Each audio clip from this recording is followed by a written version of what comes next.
почитувани представници на медиумите, почитувани граѓани на Република Македонија. Од пресот пред малку на господјата Благица Ласовска можевме да утврдиме, односно подетално да дознаеме со што се занимаваат раководните кадри во Министерството за внатрешни работи.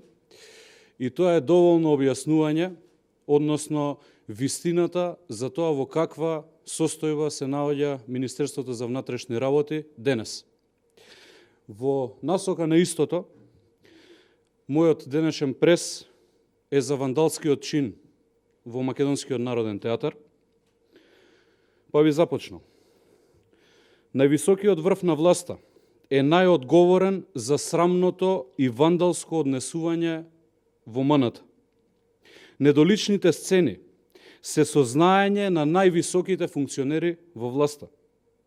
4 дена МВР молчи и ги крие вандалите кои го уништуваа објектот на МНТ. 4 дена ниту некој е приведен, ниту некој е пријавен, иако МВР точно го знае идентитетот на хулиганите. МВР ги има снимките од театарот и досега можеше сторителите веќе да ги извади пред лицето на правдата, доколку тоа не беше сторено со амин на власта. Почитувани, Зоран Заев лаже кога се колне дека не знаел за доаѓањето на шверцерите. Навивачката група шверцери со дозвола на власта една недела претходно ја има најавено прославата во новиот објект на МНТ. И Зоран Заев и Оливер Спасовски точно знаеле што ќе се случува.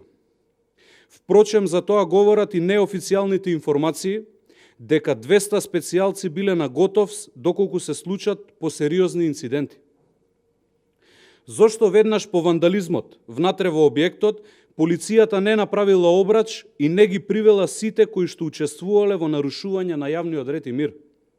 Ова е срам. Ова е понижување.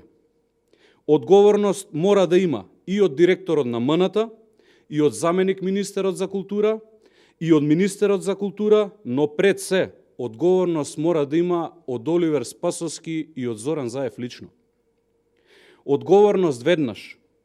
Казната за ова и за други вандалски действија доаѓа на 12 април, кога Заев и неговата тајфа конечно ќе заминат во опозиција. Ви благодарам.